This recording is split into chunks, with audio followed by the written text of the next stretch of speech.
Because in the US, Congress approved one act in 1970s that you cannot ask, the census people cannot ask any question about religious preference. So we don't have any exact data, even about Christian or about Catholic, about Jewish population, about Hindu population, about Muslim population. So all are guesstimate. Different people, they have different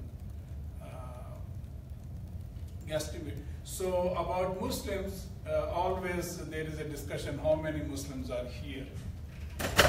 About campuses, I think we can have at least the international students data we can find out from the Department of Education. I think they have the international student estimate in the American campuses. But again, the second generation of Muslims, those who are born and raised here, their numbers, they don't have that. So, Pew Charitable Trust, which we also did a project MAP when I was in Georgetown University, they did some other studies and they came up with the idea or estimate that Muslims are 1% of the population.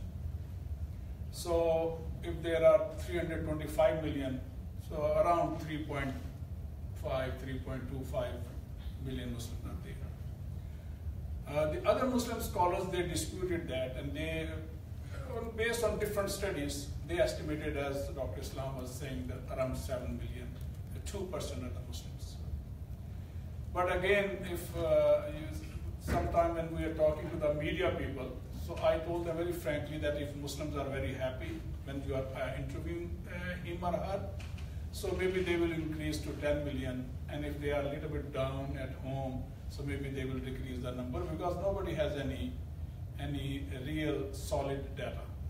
But this is the range, around 3 to 7 million, this is the range of Muslim population here. So although there is a conflict or conflicting reports about the data, but some fundamental factors are almost accepted by everybody. For example, the Muslims numbers are increasing, either due to birth rate or due to immigration or a little bit conversion also involved. But Muslims number are increasing. There are setbacks also. There were setbacks like after September 11, right after September 11, a lot of deportation happened. There may be some illegal Muslims or some other, those who have some problem. And throughout from September 11 up till now, especially the Trump administration on different Muslim ban, you have heard about those things. And some immigration laws, maybe again Latinos, but also they have some impact on Muslims. So those conditions are there. So when I said that these are Muslims are living here with nightmares and sweet dreams, so nightmares are that when Muslims are being deported, those who don't have some legal status, and some Muslim scholars, they were, I think maybe they went outside and they were declined, the authorities declined them to issue any visa, and there are some struggles going on in the American courts. But generally, it is accepted that Muslim population is increasing. Maybe, and although it's increasing more than the American population is increasing, the percentage of increase or growth is more than the general American population is increasing. So a little bit about the American Muslim community, just to have some orientation. When we did survey, and after that, we did survey in 2001, 2004, then Pew people, they did survey, the Gallup people, they did surveys. So 3-4 characteristics of the Muslims are very much accepted. First of all, this is the most diverse community on this planet Earth. Muslim community, as a Muslim I'm saying that. When, according to our surveys, here in America, we have Muslims from 80 different countries. Yes, in other Western countries, in Australia, in Canada, in England, in European countries, we have a diverse community, but not that type of diversity. We have 80 different countries, and then we have very strong Muslim population among the indigenous, among Afro-Americans, and among the Latinos. We have a good percentage of Muslim population. In Canada, or in Australia, or in Britain, and especially in Europe, they have Muslim population, but over there we have concentration of certain countries in certain European countries. For example, in Germany, we have more Turks. In France, we have more from Algeria, more from Morocco, more from Senegal. In Belgium also we have more from Turkey and Morocco. In England we have more from subcontinent, Pakistan, India, Bangladesh. They have more people in numbers. So during the Hajj, which is coming maybe after 3 months, during the Hajj, the maximum Muslim diversity one can observe in Mecca and Medina. Over there, maybe more than 120 countries Muslim, or more than that, you can find them over there. They got together for this religious ritual annually. So they come to Mecca and perform Hajj. But after that, I think the maximum wonderful diversity of Muslim population you can find in the United States. That is a very unique characteristics of American Muslim community here. And sometimes we say that, okay, if you like to see any Muslim from any country, Cambodia, when you name it, Bosnia and Kosovo and some other, so either you can, I think you have two options. Either you can go to the Hajj and you can find that Muslim, or come to the United States and you can have a meeting with that type of Muslim from any other country. So that is a one characteristic. One is their numbers are increasing. Number two is their diversity. Number three is it is relatively young. As immigrants, I think it's because more than 90% Muslim immigrants, they started coming in after 1965, but during the Lyndon B. Johnson period, when Congress passed the act and they opened up the immigration laws. So since then, more and more Muslims are coming. So the diversity and their growth, and they are young, and then they also relatively they are more educated, more financially stable. Relatively, not that everybody is Muslim is saying that they have the problem, but relatively we compare with the general American population, they are more young, they are more educated, they are more active, and so and so. These are to some extent, these are the characteristics of the American Muslim community. Probably here in this area, what I found out since yesterday I'm here in this area. First of all, it remembers me my own days in the University of Connecticut when I was there in the 80s. Muslims from other countries, and we also have not this awareness week, but we like to have this Dawa booth and some international fairs, MSA booth, and doing all those activities. And I came to know here and also in the University of Idaho, those activities are going on and more organized, mashallah. But this Muslim community, they are, since September 11, they are living in that category which I explained, that in nightmares, simultaneously nightmares and with sweet dreams. Since September 11, there is a push, there is a microscopic analysis or scrutiny of the community, what is going on. And initially, if you remember, and we analyzed the data, initially all allegation or blame went to the overseas Muslims. But then slowly it changed, and certain people, law enforcement agencies, some religious extremist people, some other so-called experts, some think tanks, they started blaming that no, these masajid in in the US, they are having some sleeper cell, or they are having the violence and weapons are there, and they like to do this violence here. And more scrutiny was happening here in America. Then I think the last couple of years you find, maybe if somebody is analyzing the news, someone in Florida, in California, in New York, some different states, the news are coming, okay, there is some bomb threat. And whenever that incident happens, any school shooting, bomb threat, so always Muslims start thinking, oh my God, again, here we go again. Maybe another Muslim name. And when it is not a Muslim name, a lot of Muslims, they take the sigh of relief. Oh, thank God, it was not a Muslim case. So those type of pressure, and then also discrimination in the public places, in schools, where children are facing them, maybe teachers are saying something, maybe their co-students, they are doing something in public school especially. And also in workplace, and in some masajid, they also got bomb threat, and different type of letters or emails, and all those are coming. These type of things are happening from government agencies, from the very nationalist groups, and some religious people also. I mean, for example, it used to be on fringes.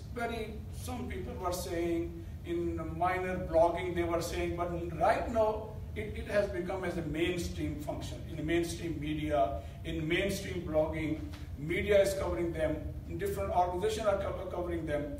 And there is an industry of Islamophobia. And several people, I think the CARE, one of the Muslim organizations, they issued a wonderful report, we also contributed. And how many millions of dollars certain organizations, foundations are giving to certain organizations to create more, the environment or atmosphere of fear and hate against Muslims, against Islam. So these are, and especially September 11, and then during this recent election campaign of Trump and winning of Trump, this presidency, these things become very much official. For example, this newly Secretary of State who was appointed, before that he was a CIA chief. He said before that the Islam is a cancer. We have to get rid of that. So that was his thought, and now he's becoming the Secretary of State. Let's see what will happen. So my point is that since September 11, this American Muslim community who was increasing, their numbers were growing.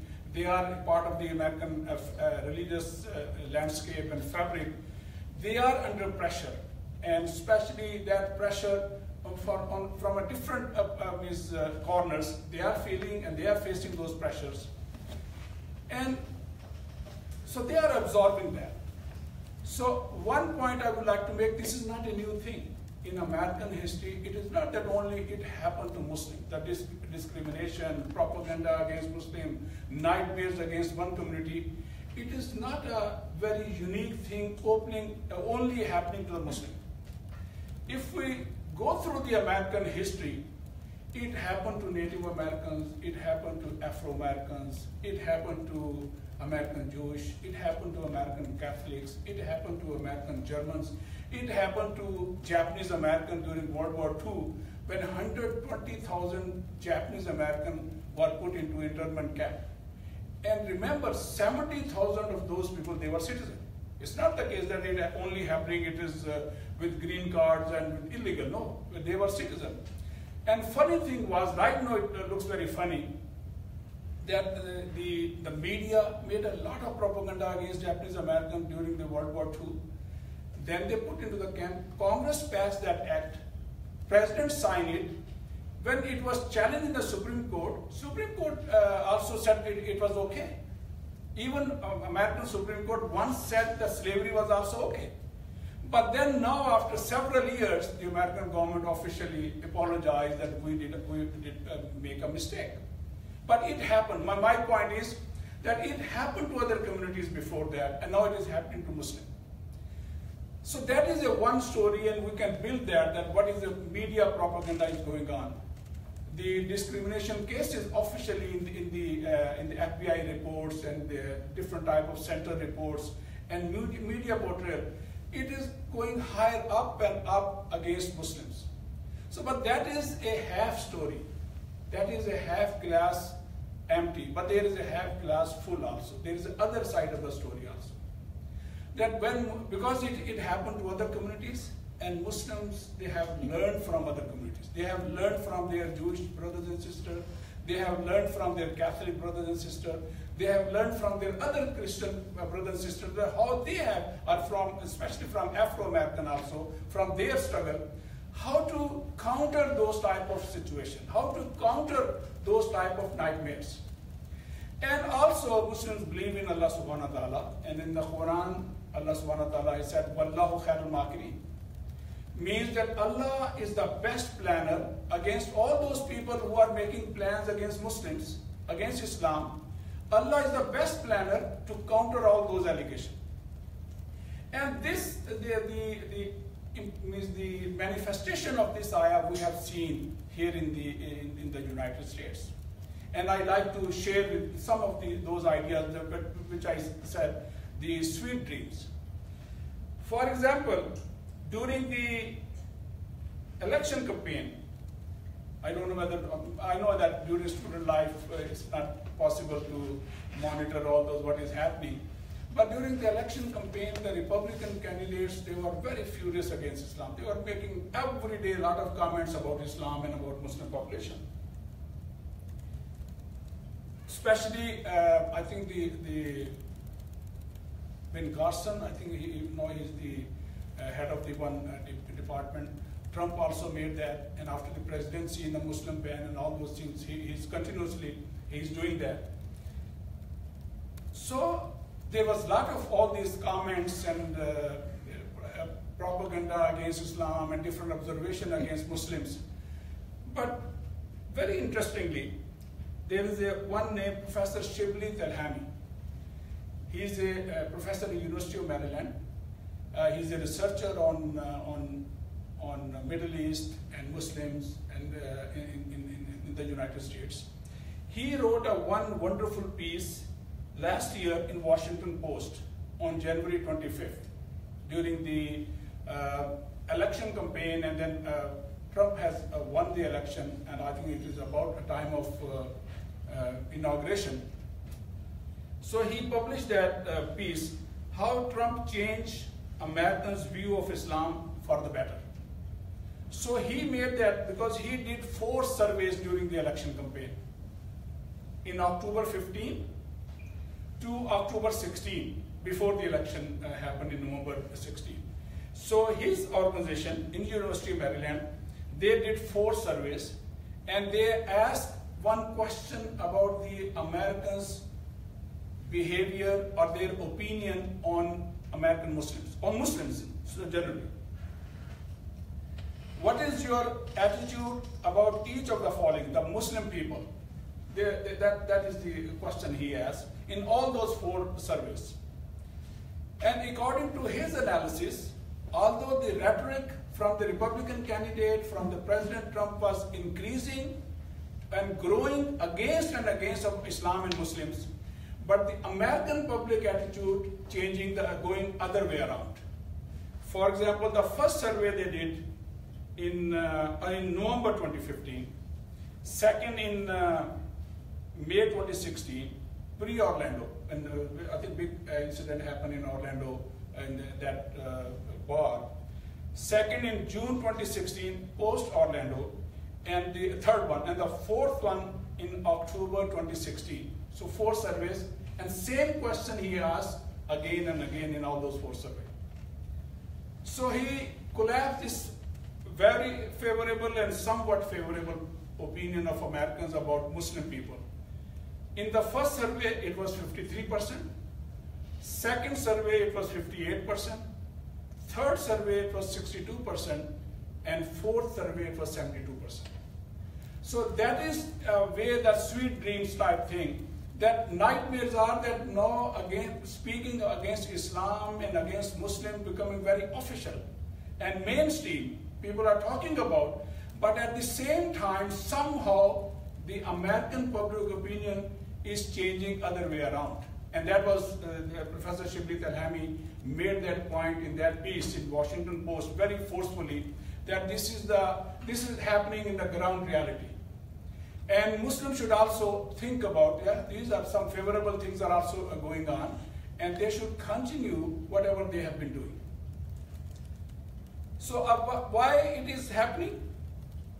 I think what happened basically that since September 11, Muslim community, although it's a small community, 1% or 2%, in campuses, in other communities, in masajid. No, Muslims have almost, I think they have 3,000 mosques. They have 70% mosques, they have Sunday schools or weekend schools.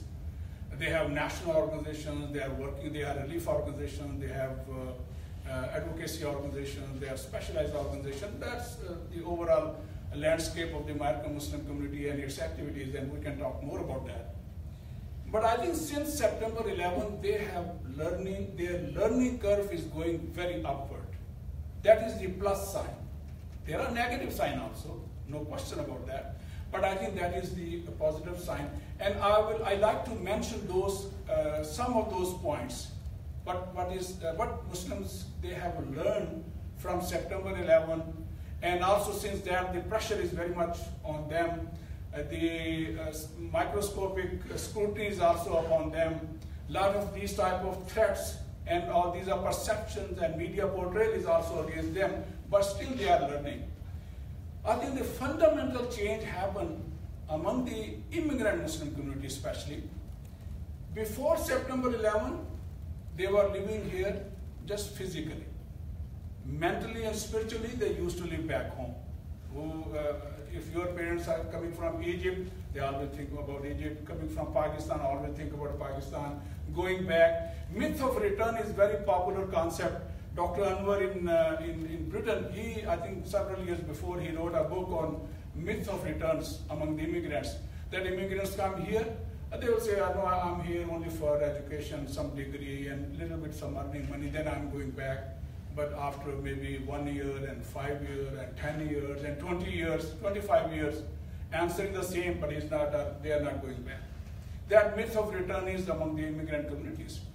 But what happened, I think September 11 pushed them, because when the question became the question of survival, they thought that we should not be here only physically, we should be here mentally, we should be here spiritually, and especially the second generation. I also have children and grandchildren.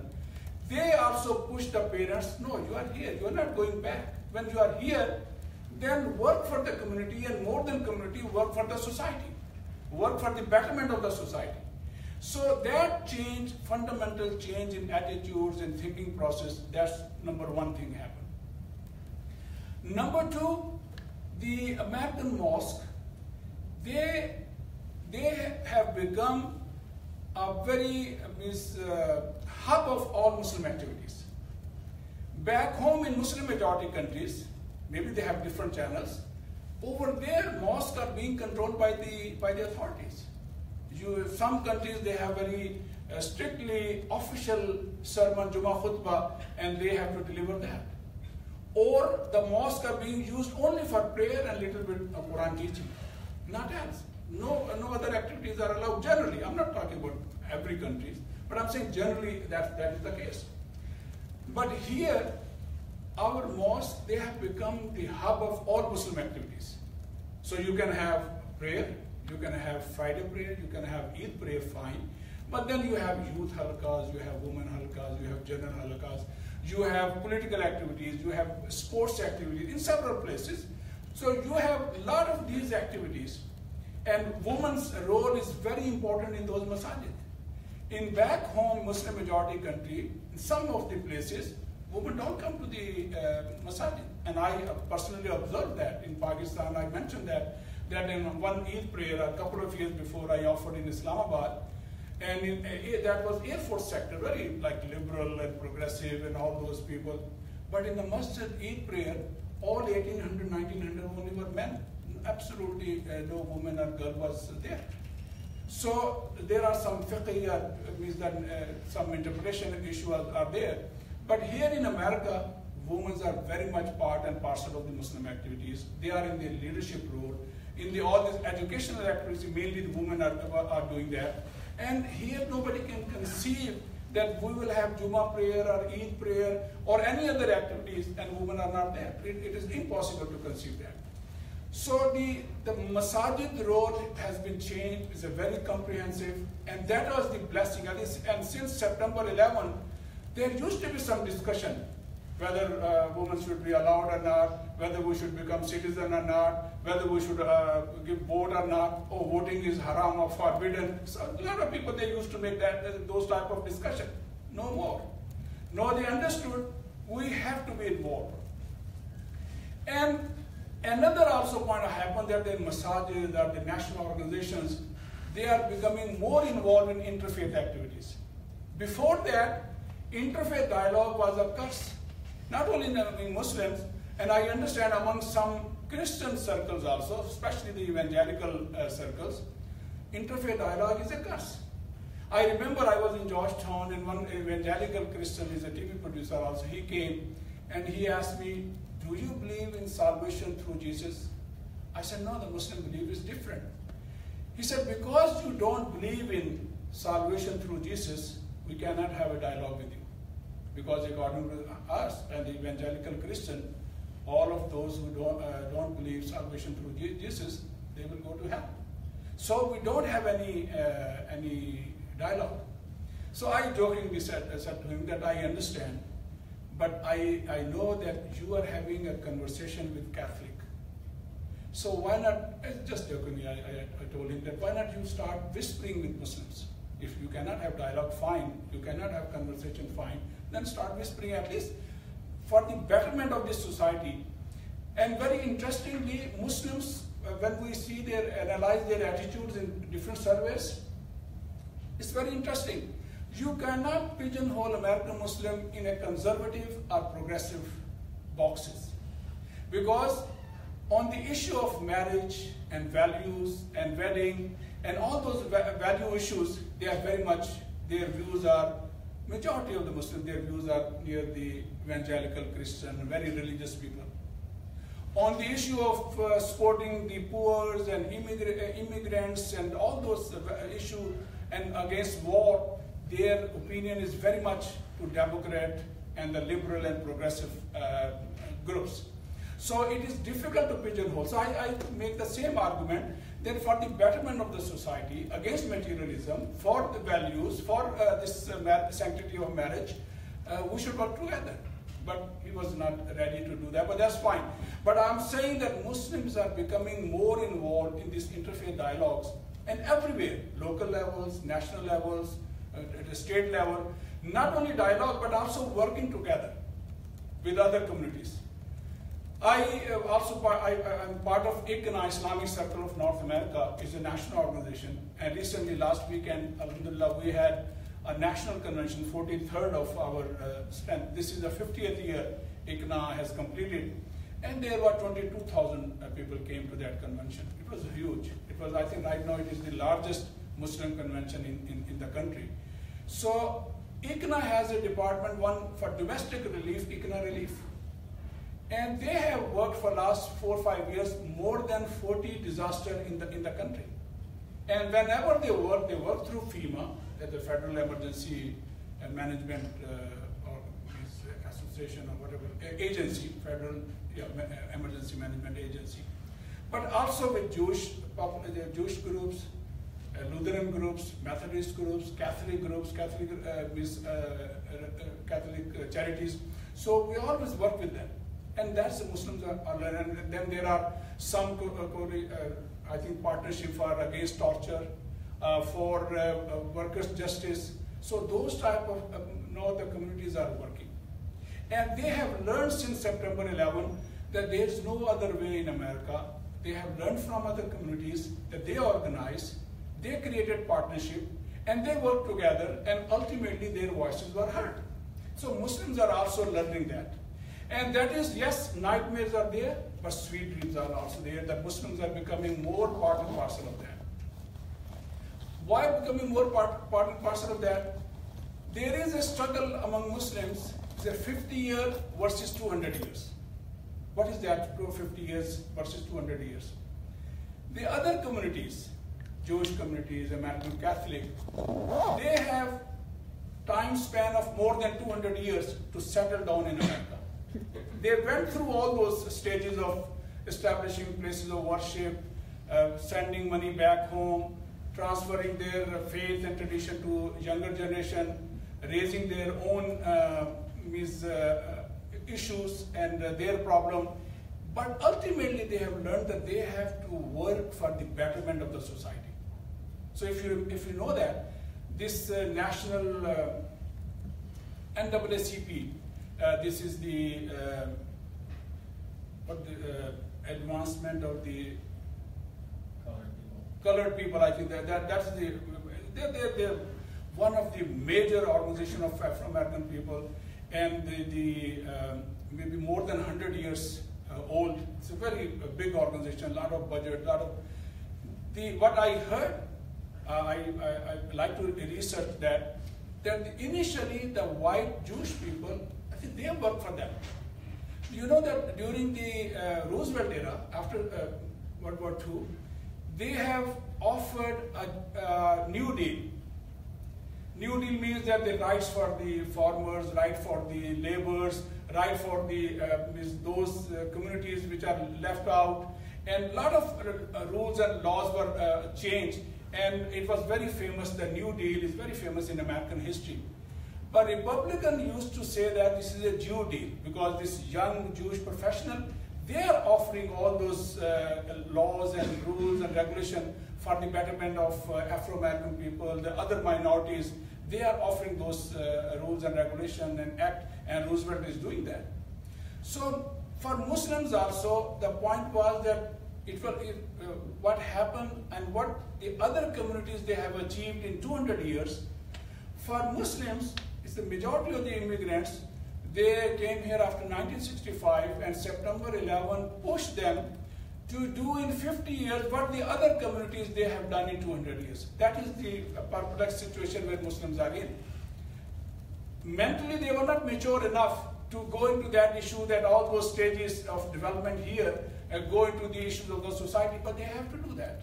They have to do that, and that is the situation at this time, 50 years versus 200 years, and Muslim nightmares versus sweet dreams, that we need more time, but we don't have the time, and Muslims have to prove that yes, they are working for the betterment of the society also.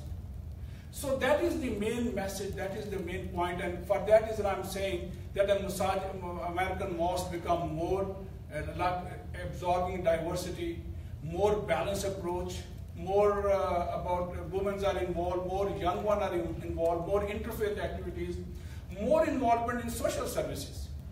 Different organizations they are organizing, like ICNA Relief, they have 18 women shelters, they have 31 food pantries. As I mentioned, they have more than 14 disasters they have participated to relief work. So all these free health clinics, and several Muslim communities are doing that. So they are getting more and more involved. And now it is very common even during Ramadan, whenever they are doing the iftar, breaking like fast and having the dinner, not only inviting the local official in the mosque, but also doing a dinner or iftar dinner for the homeless shelter. In several places they are doing that. Eid al-Adha, when the second Eid comes after Hajj, Muslims have to sacrifice lamb or share in a cow. In several places, 1/3 has to be distributed among the poor. In several places, they collected those 1/3 and give it to the food banks, give it to the homeless shelters. So these type of activities are going on, but needs are there, but more and more activities should be done. Another point also, as I said, there used to be debate whether Muslims should be taking part in the civic engagement or not. It was a very hot topic once. And a lot of Muslims, they came from those countries where they have dictatorship, where they have the president or king, they are working, and everything comes from that higher place.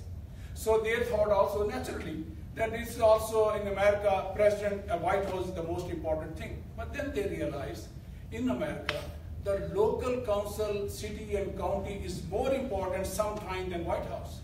So now I think Muslims are getting that idea also, them involving in the civic engagement for social justice issues, becoming the voter, register themselves, and then also taking part in the local politics, the local civic engagement. This year, for example, more Muslims are contesting election, not only becoming voter, not only working with the authorities, because every 4 years in the US, we elect 500,000 people from local election to the White House. And then after that, almost 500,000 people are also got nomination in different type of commission at every level, local level, county level, state level, and federal government level. So almost million people got involved. And here the committee, they should also think about that we should also be involved. And I think the young ones, our professional, those who are second generation, and those maybe they came here from other countries, but then they adopt to stay here, they should be more and more involved in all those issues. That is very, very much important. And I think the things are becoming in that way. So these are the challenges, and these are the nightmares, and these are the opportunity also is going on. And that is, at this time, this is a crossroad where Muslims are in at this time. And they are at this crossroad, that how to do that. So there is no way going back. There is no way that they will be going back to their country of origin. They are staying here. Their second generation or third generation is here. More and more people, or more and more Muslims, they are coming to the US, although maybe they are less numbers, but more like the family reunion, some other programs. And this is very funny thing. America, I think before the Vietnamese war in Vietnam, there were very few Vietnamese living in America. After the American indulgence and war, no, I think there are more than 1 million Vietnamese living in America. Recently I was in LA and Orange County. I came to know that this is the Little Saigon village. And they were claiming that the Vietnamese population out of Vietnam in the world, you can find more Vietnamese here in this small area of Orange County. Same thing then when America is involving itself in a civil war or attacking a country, then he has to absorb, or she has to absorb several people. Now I think we have more Somalian here, more Iraqi, more Afghani. No, Syrian is a phenomena of the global phenomena. So because that is the American foreign policy, it has unintended consequences. They want to do something, but then unintended consequences is that more and more people from that country, they are coming and living here in America. So all this way, the numbers are increasing, but they are also learning fast that there is no other way, that they have to organize, they have to make alliances with other groups at local level, and they have to work for the betterment of the society. And then this way, ultimately, their voices will be heard. So I will try to end this way. I think last night also in the mosque I was giving that, I think we should have a bigger perspective of the American Muslim population here, what they are doing. The instruction in the Quran Majid, or the Sunnah, the action and the saying of the Prophet Muhammad, peace be upon him, nobody can change till Qiyamah, till the end of this world. However, the application of those instructions are different in different parts of the world. And some of the scholars, they have mentioned or divided the world in 6 cultural zones of Islam. And in these 6 cultural zones of Islam, Islam is the same, but the application, manifestation of Islam is different. For example, they made 6 cultural zones. One is the Arab cultural zone, Arab Peninsula, where including North Africa countries, 28 countries, I think the Arabic is the compulsory language. That is the first cultural zone because Islam started over there. Second is the Sub-Sahara Africa, the Black Africa. That is the second cultural zone. Third is the Ottoman Empire area, the cultural zone of that Turkish area, including Russia and including Eastern Europe or Central Asia. Then the fourth is the Persian cultural zone. Fifth is the subcontinent, Pakistan, India, Bangladesh, that area. And 6 is the Malay cultural zone, where Malaysia and Singapore and Indonesia, Thailand, and the Philippines. These are the 6 cultural zones. So what is happening in the West, and especially in America, that people from these 6 cultural zones, they are coming to America and the West. Then they have second generation or third generation. Then they have interaction with the indigenous Afro-American population here, especially in America. They have almost 20-25% of Afro-American population. And then their second generation and third generation, and all of these Muslims, 6 cultural zones and the indigenous Muslim here, they have interaction with the larger American society. With this interaction or communication, a new cultural zone is being emerged in America. That is work in progress. Where, for example, in 6th cultural zone, if you go there, you just see how they pray in the mosque. You will find a lot of variation. If you observe the wedding or marriage ceremony, you will find huge variation in different cultural zones. Even there are subcultural zones, you will find different type of variation. Basic instruction is that they should be married between male and female. But then there are a lot of other peripheral, different customs, different traditions. In every cultural zone, they are doing that. But here in this 7th cultural zone, there will be some new interpretation. And there are struggles going on, for example, here. The first generation always has a conflict about what to wear, what to eat. Second generation don't have any problem. So for them, the first generation, sometime eating baklava or eating biryani is pure Islamic. And all other eating may be not very much Islamic. Back home it is okay, but here for the second generation, eating pizza and eating Subway and going everywhere, it is also Islamic. So those type of discussion and understanding going on, and I think now because the second generation is very much up, now we have third generation, that discussion happened and now it is almost becoming over and settling it down. But those new cultural zone where some of the new interpretation, new thought, new discussion, that is also going on. And I think intellectually there is another challenge also. There are certain objection on Islam. Islam miscondone violence, jihad is violence, who will declare jihad, what is the role and status of women, what is the role and status of non-Muslim in the Islamic State. All these, I think some maybe you can find out and you can make maybe 10 to 15 standard questions, and over there again and again Western media sometimes push that and hammer those issues. Maybe some of the answer in those cultural zones will be different, but some of the answer in this 7th cultural zone will also be different. So there is open debate is going on. So a lot of issues maybe sometime back home discussion is not very much welcome. But here Muslims are doing all those discussions and very open-minded, and that should be welcome. So that also discussion going on, and that is also a sweet dream that they can openly discuss those issues. There could be difference of opinion, and that difference of opinion is also very barakah in blessing for the development of the knowledge and Muslim Ummah. So that should also be welcome. So that is happening. So all those issues, they are this new cultural zone, they are new interpretation and open discussion, and becoming more and more beneficiary to the American public, to the society, to their neighbor, and becoming not only with talking but walking Islam, and also becoming a practical, solid example of Islam.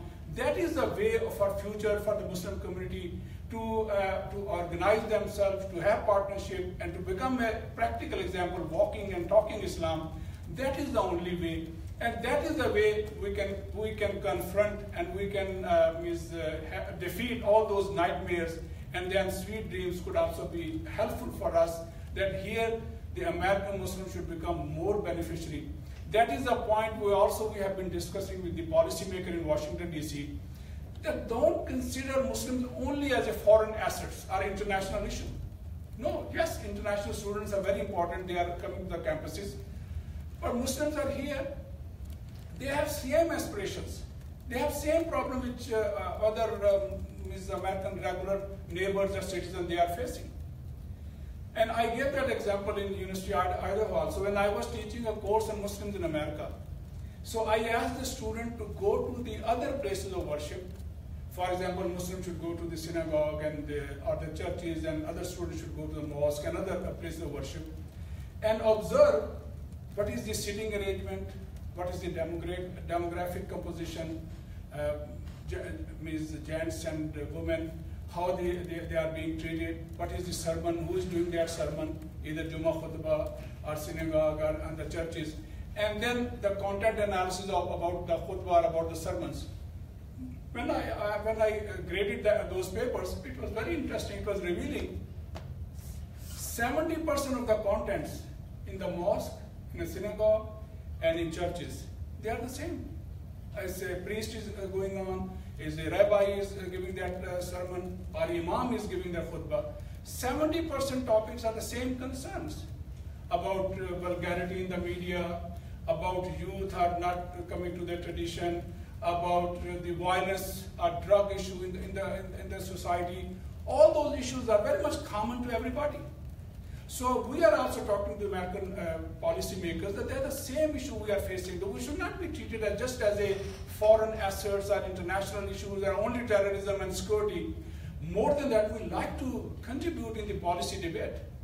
We have experts of any field, if you let me know, and we can find experts among the Muslims here, because highly educated people here, American Muslims. And you can have example here in these universities and anywhere if you go there, they are available. So, but we like to be involved in those debates. If we are seen in this way that they are doing for betterment of their neighbors and community and the society, then it will be more helpful. And Muslims are also learning from here how to work together, how to have a tolerance and among more working together. And these Muslims could become a bridge between USA and the Muslim world. But if they consider just as an asset and foreign issue and other, then these community cannot become a bridge between the USA and the Muslim world. So these are the struggles we are going on, we are going through. So that is the story of American Muslim community living with the nightmares and sweet dreams.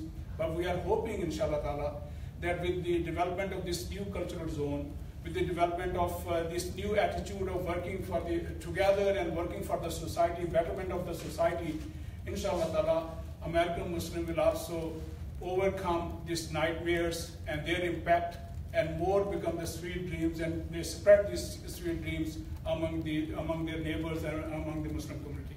So thank you very much.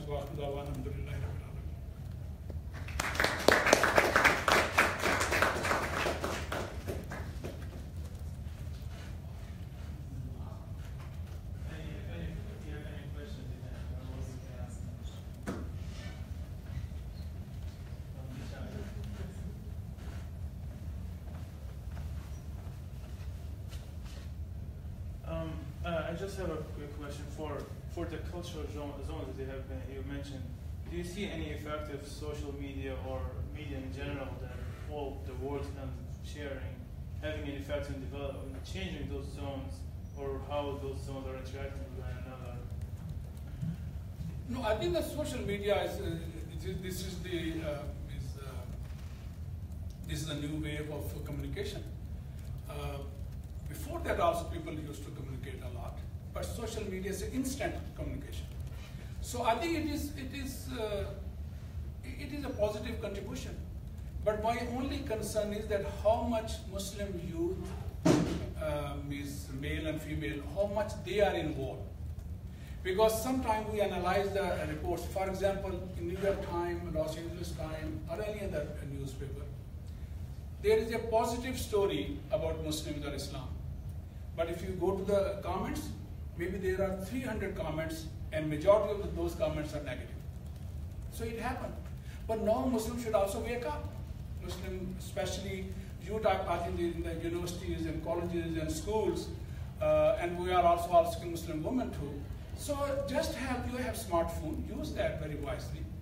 And whenever you study that type of comments and report, just maybe one phrase, one word, a comment, or maybe I think I say my children also, they write very fast. I cannot write very fast when we have to do a little one by one.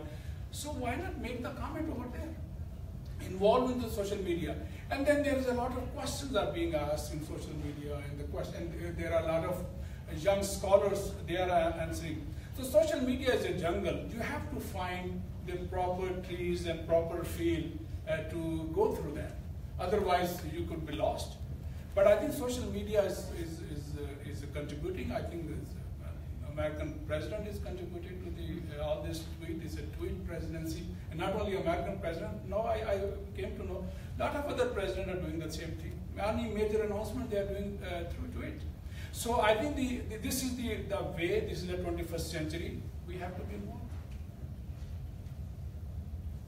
So rather it will communicate more what you are facing in America, those challenges and those opportunities, they will communicate to the Muslim world and the other world very swiftly. Okay, what are the challenges and how Muslims are facing here.